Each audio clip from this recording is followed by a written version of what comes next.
family. Let's roll it up. Let's sit back and let's react. Welcome to Kingrum Reacts. Today, we're going to be reacting to 4 deeply disturbed internet rabbit holes by Mr. Nightmare. Let's go. A new user named 2-6 introduced the world to. On June 25th, 2015, the YouTube channel Obscure Horror Corner introduced the world to a chilling game known as Sad Satan by uploading the first of 5 gameplay videos for it. This was the first record of the game's existence on the internet. Unlike conventional horror games, Sad Satan offered no objectives, no enemies, and no resolutions. Instead, players navigated dimly lit corridors and were bombarded at random points throughout the game with cryptic symbols, audio, and images.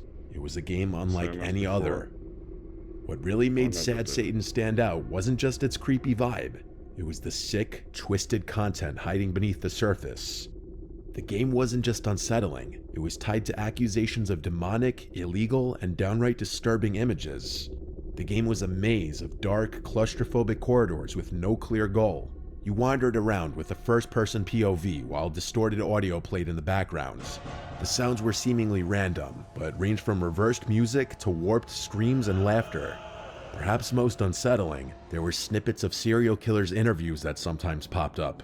Every so often, the game would throw full-screen flashes of disturbing images at you. Some were just weird, like black and white photos of statues or cryptic symbols. Others were outright horrifying mugshots of criminals, cult references, and cryptic Latin phrases. One of the most infamous was the recurring appearance of Jimmy Savile, a disgraced TV host known for decades of child abuse.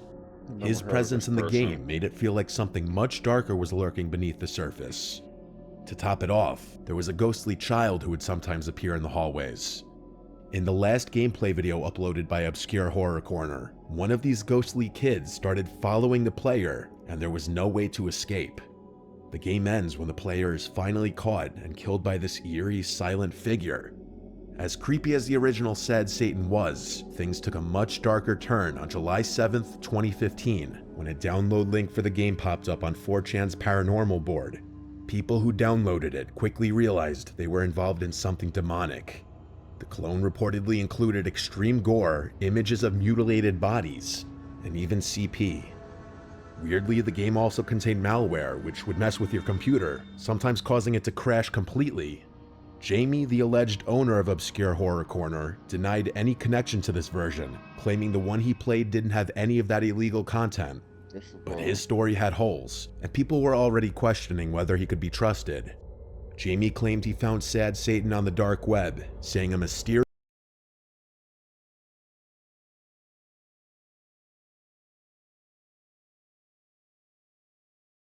Now, let me ask y'all, have y'all ever heard of this? Have y'all seen this game before?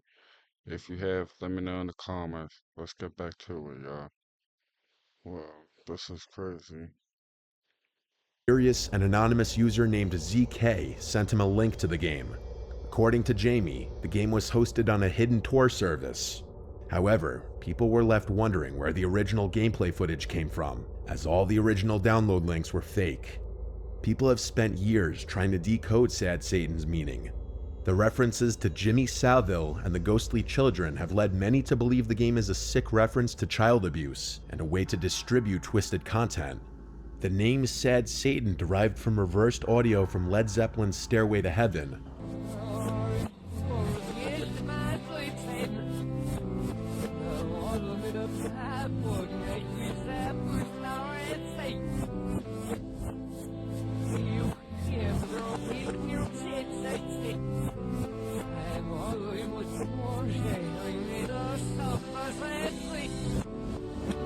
And Latin phrases suggest some kind of satanic or cult theme. After all the controversy, Obscure Horror Corner went silent and the channel was abandoned, but that didn't stop the internet from obsessing over Sad Satan. Fans created clean versions of the game, scrubbing out all the illegal content so people could experience the atmosphere without the risks. What makes Sad Satan stick with people isn't just the horror or the controversy, it's the fact that we still don't know the truth. I would strongly advise against doing any digging, but if you do, be extremely cautious with what kind of messed up stuff you might be getting yourself into. Damn, no, let me ask, ladies and gentlemen.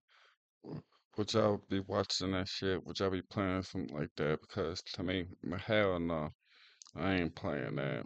That's something else. Alright, that's good. That's some other shit right there, people. Hell to the no.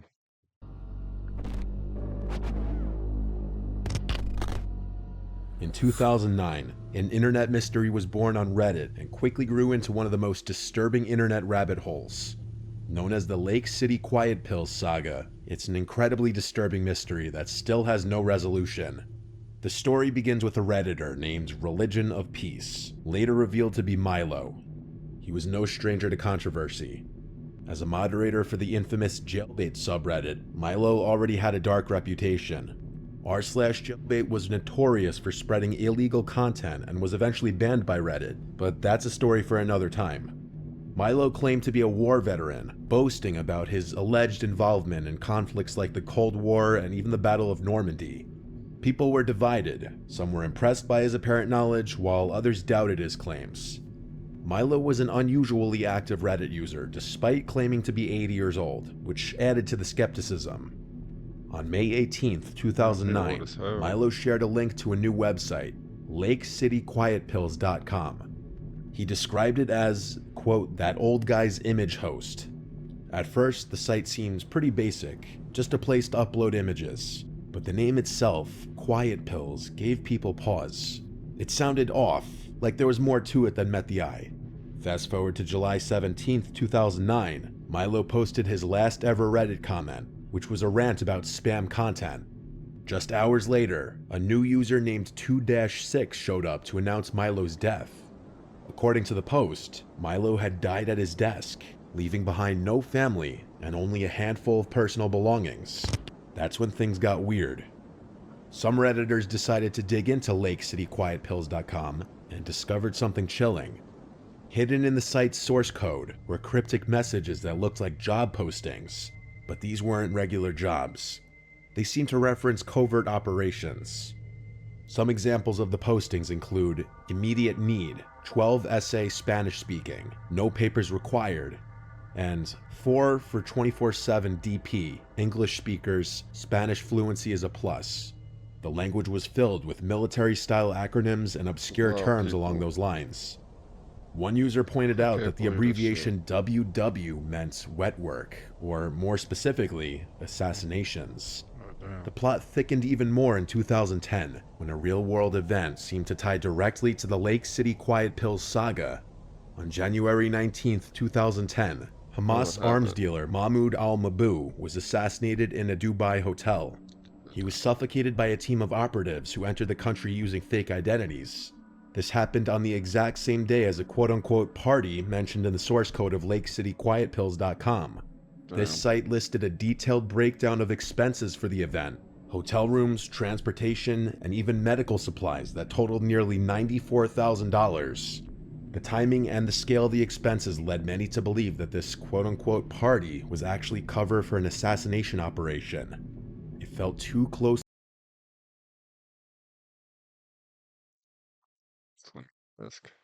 So do y'all think something happened between us? If y'all do, let me know. Say it in the comments. Let me know what's going on. Let's get back to it, yeah.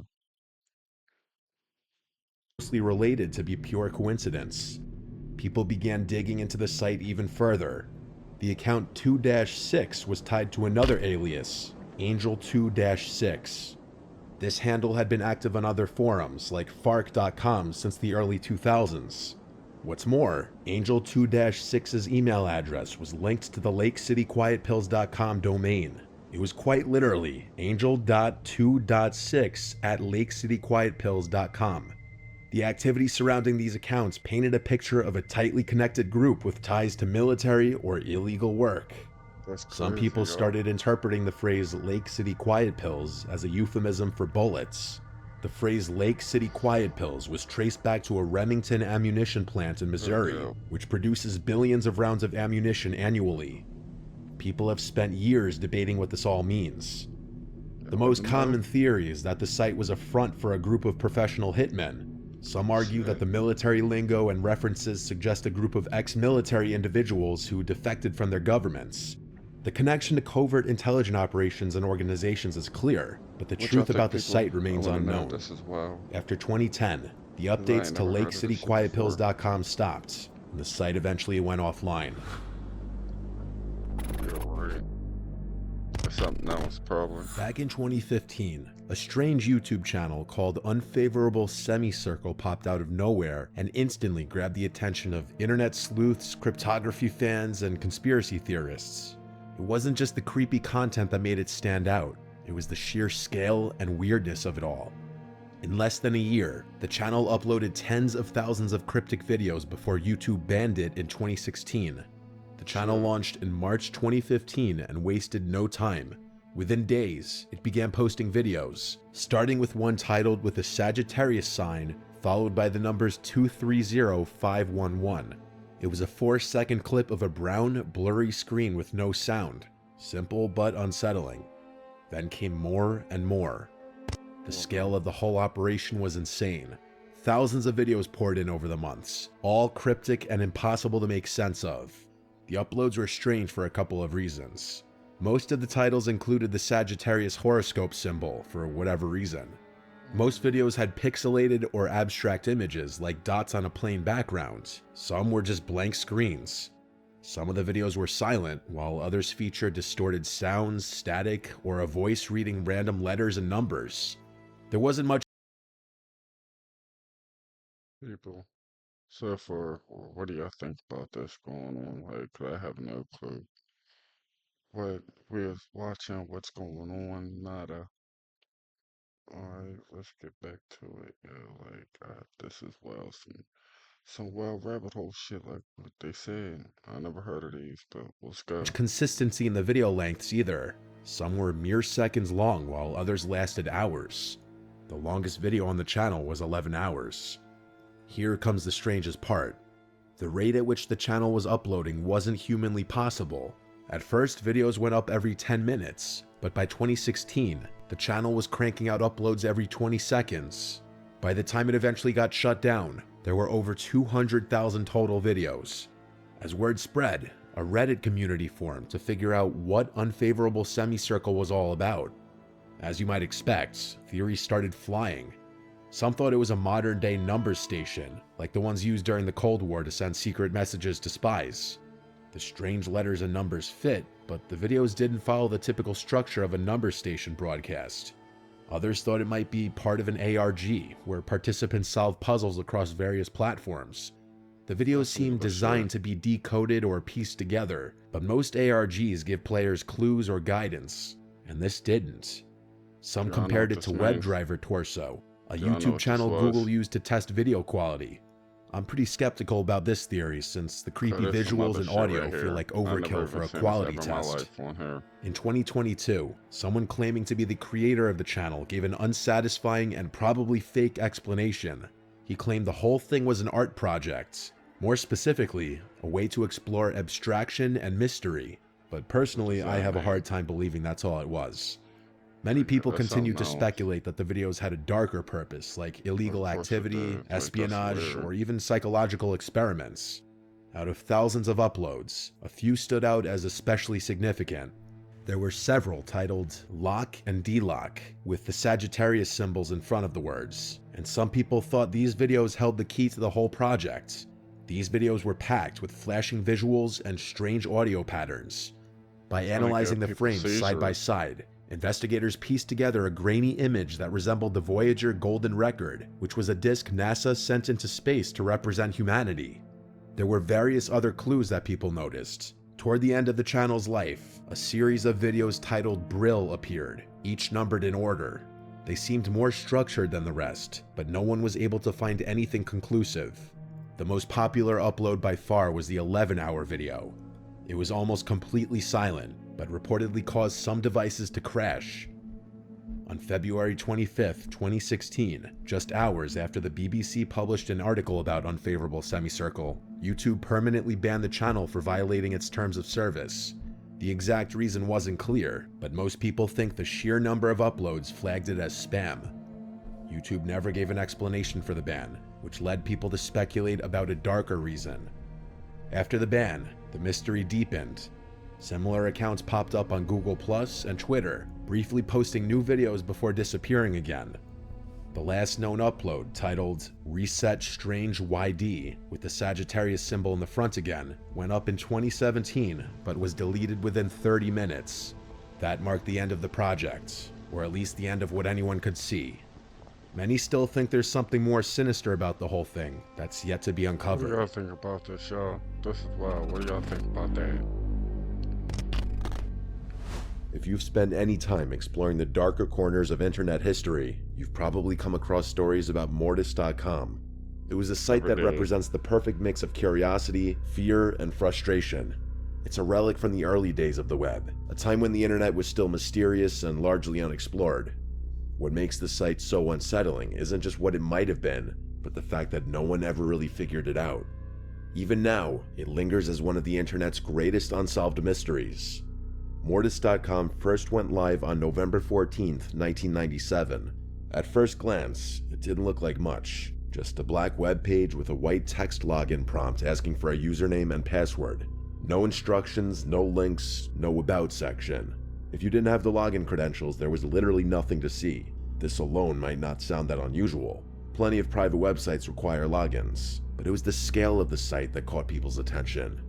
Investigators discovered that Mortis.com hosted terabytes of data, a massive amount for the late 90s when most people were still using dial-up connections and hard drives measured in megabytes, not terabytes. One file was reportedly 39 gigabytes in size, which is still huge by today's standards. For the time, it was mind-blowing.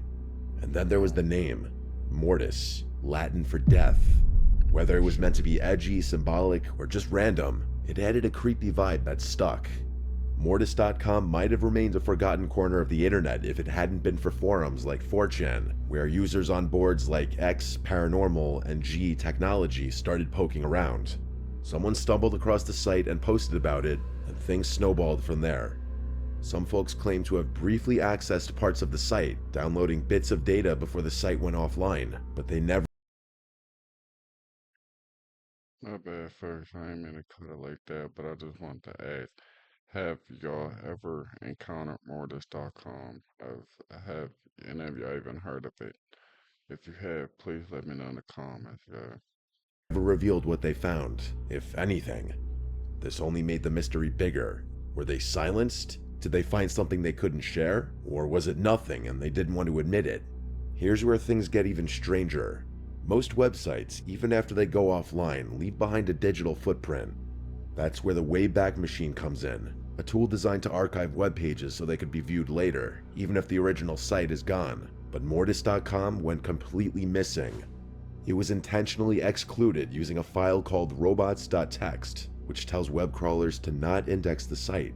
That might sound like a small detail, but it's actually huge. Whoever built Mortis.com went out of their way to ensure that no one could track its history. Why would someone do that unless they had something to hide?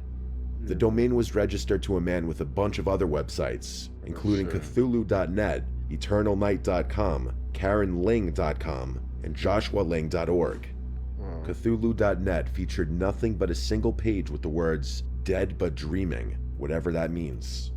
EternalNight.com just showed an image of a glowing chess piece on a black background, nothing else. The other two led to dead ends, and were tied to interior design companies that supposedly didn't exist, run by people who had long since passed away. Investigators also found connections between Mortis.com and seemingly unrelated businesses, including a dentist's office at an address that turned out to be an empty lot, a high-end security firm, a lamp company, and a bed and breakfast.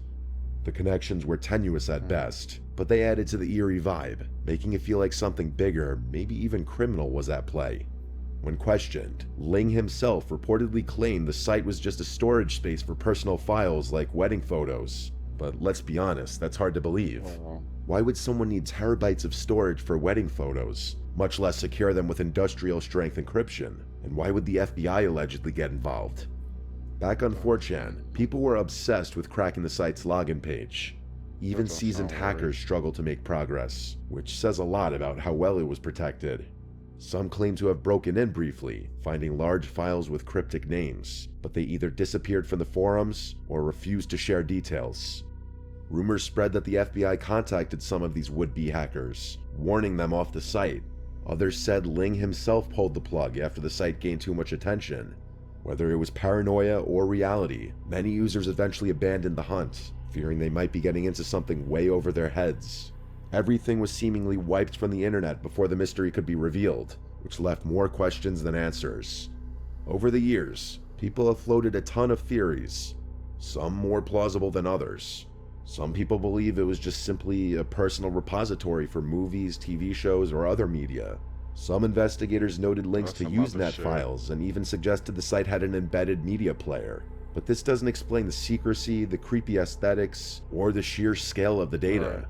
Others think it was a front for something shady, like a black Yep. market operation, human Yeah. trafficking, or even snuff Something. films. The Something. empty lots, fake That business sound weird. addresses, and encrypted files If certainly y'all make ever this heard that, plausible. please let me Even know. after digging through all this, I can't But shake the it's feeling that we're well, missing we're something. here. The I don't know exclusion what's from the going on. Wayback I never Machine, the heard this cryptic before. files, the empty addresses, it just feels too unsettling to be coincidental. If it was just a hoax or a media server, why go to such lengths to hide it? And then there's Exactly. the FBI angle.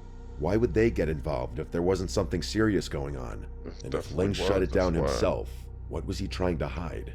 Something. Mortis.com is Something. an internet phenomenon that we. A new user named 2-6 showed up to announce Milo's death. According to the post, Milo had. My bad for that last glitch right there. But if you enjoyed the reaction, hit the like button, subscribe, and catch you on the next one. Peace.